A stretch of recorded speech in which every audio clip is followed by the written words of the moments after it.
Around the world, we're now seeing an increase in the number of reported cases of COVID-19, especially in Europe and the Americas. Each of the last 4 days has been the highest number of cases reported so far. Many cities and countries are also reporting an increase in hospitalizations and intensive care bed occupancy. At the same time, we must remember that this is an uneven pandemic. Countries have responded differently, and countries have been affected differently. Almost 70% of all cases reported globally last week were from 10 countries, and almost half of all cases were from just 3 countries. For every country that's experiencing an increase, there are many others that have successfully prevented or controlled widespread transmission with proven measures. Those measures continue to be our best defense against COVID-19. There has been some discussion recently about the concept of reaching so-called herd immunity by letting the virus spread. Herd immunity is a concept used for vaccination, in which a population can be protected from a certain virus if a threshold of vaccination is reached. For example, herd immunity against measles requires about 95% of a population to be vaccinated. The remaining 5% will be protected by the fact that measles will not spread among those who are vaccinated. For polio, the threshold is about 80%. In other words, herd immunity is achieved by protecting people from a virus, not by exposing them to it. Never in the history of public health has herd immunity been used as a strategy for responding to an outbreak, let alone a pandemic. It's scientifically and ethically problematic. First, we don't know enough about immunity to COVID-19. Most people who are infected with the virus that causes COVID-19 develop an immune response within the first few weeks. But we don't know how strong or lasting that immune response is, or how it differs for different people. We have some clues, but we don't have the complete picture.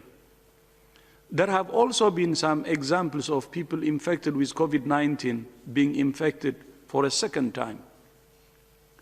Second, the vast majority of people in most countries remain susceptible to this virus. Seroprevalence surveys suggest that in most countries, less than 10% of the population have been infected with the COVID-19 virus. Letting the virus circulate unchecked, therefore, means allowing unnecessary infections, suffering, and death. And although older people and those with underlying conditions are most at risk of severe disease and death, they're not the only ones at risk. People of all ages have died. Third, we're only beginning to understand the long-term health impacts among people with COVID-19. I have met with patient groups suffering with what is now being described as long COVID to understand their suffering and needs so we can advance research and rehabilitation. Allowing a dangerous virus that we don't fully understand to run free is simply unethical. It's not an option. But we do have many options. There are many things that countries can do and are doing to control transmission and save lives. It's not a choice between letting the virus run free and shutting down our societies. This virus transmits mainly between close contacts and causes outbreaks that can be controlled by implementing targeted measures.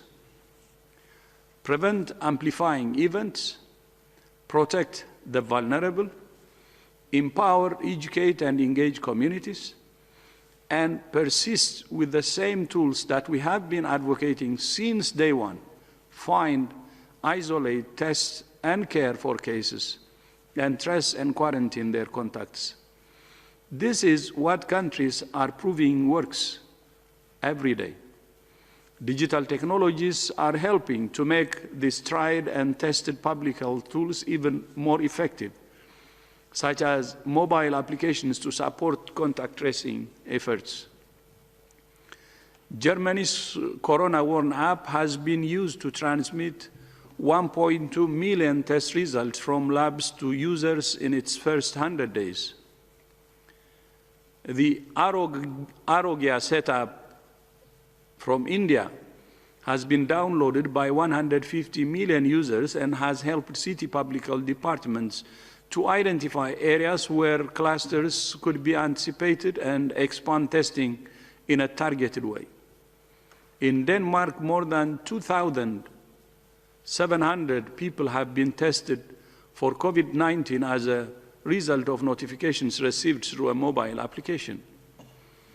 And the United Kingdom has rolled out a new version of its NHS COVID-19 app, which had more than 10 million downloads within the first week.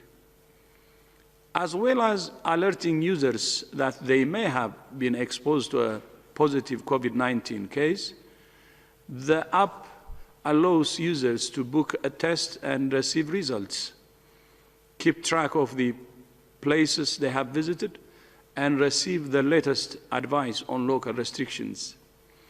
WHO is working with the European Centre for Disease Prevention and Control to help countries evaluate the effectiveness of their digital contact tracing applications. This is just one example of the innovative measures countries are taking to control COVID-19.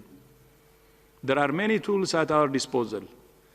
WHO recommends case finding, isolation, testing, compassionate care, contact tracing, quarantine, physical distancing, hand hygiene, masks, respiratory etiquette, ventilation, avoiding crowds, and more. We recognize that at certain points, some countries have had no choice but to issue stay-at-home orders and other measures to buy time. Many countries have used that time to develop plans, train health workers, put supplies in place, increase testing capacity, reduce testing time, and improve care for patients. WHO is hopeful that countries will use targeted interventions where and when needed, based on the local situation. We well understand the frustration that many people, communities, and governments are feeling as the pandemic drags on and as cases rise again. There are no shortcuts and no silver bullets. The answer is a comprehensive approach, using every tool in the toolbox. This is not theory. Countries have done it and are doing it today successfully. My message to every country now weighing up its options is, you can do it too. I thank you.